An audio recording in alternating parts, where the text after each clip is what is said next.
अस्सलामु अलैकुम वबरकातुहू।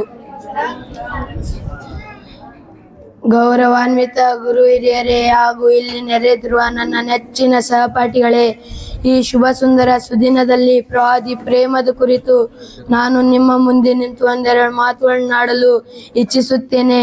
ಅಲ್ಲಾಹು ತೌಫೀಕ್ ನೀಡಿ ಅನುಗ್ರಹಿಸಲಿ, ಆಮೀನ್.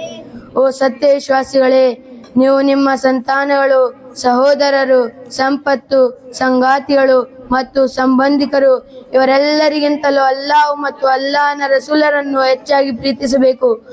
ಪ್ರವಾದಿ ಮುಹಮ್ಮದ್ ಪೈಗಂಬರ್ ಸಲ್ಲಲ್ಲಾಹು ಅಲೈಹಿ ವಸಲ್ಲಮರನ್ನು ಎಷ್ಟು ಹೊಗಳಿದರು, ಎಷ್ಟು ವರ್ಣಿಸಿದರು, ಅವರ ಮಹಿಮೆಯನ್ನು ಹೇಳಿ ಮುಗಿಸಲು ಸಾಧ್ಯವಿಲ್ಲ. ಪ್ರವಾದಿಯವರು ಜನಿಸಿದಾಗ ಇಬ್ಲೀಸ್ ಲಅನತುಲ್ಲಾಹಿ ಅಲೈಹಿ ಜೋರಾಗಿ ಹತ್ತು ಬಿಟ್ಟಿದ್ದಾನೆ. ಈಗ ಇಬ್ಲೀಸನ ಅನುಯಾಯಿಗಳು ರಬಿಯುಲ್ ಅವಲ್ ಆಚರಿಸಬಾರದು ಎಂದು ಹೇಳುತ್ತಿದ್ದಾರೆ.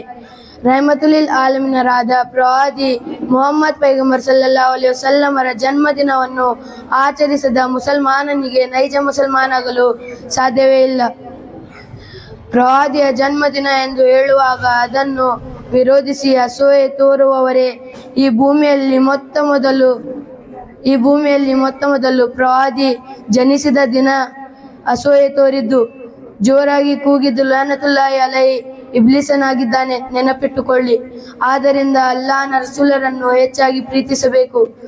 ಅಲ್ಲಾಹು ತೌಫೀಕ್ ನೀಡಲಿ, ಆಮೀನ್. ಇಷ್ಟು ಹೇಳಿ ಈ ಚಿಕ್ಕ ಭಾಷಣವನ್ನು ಮುಗಿಸುತ್ತೇನೆ. ಅಸ್ಸಲಾಮು ಅಲೈಕುಂ.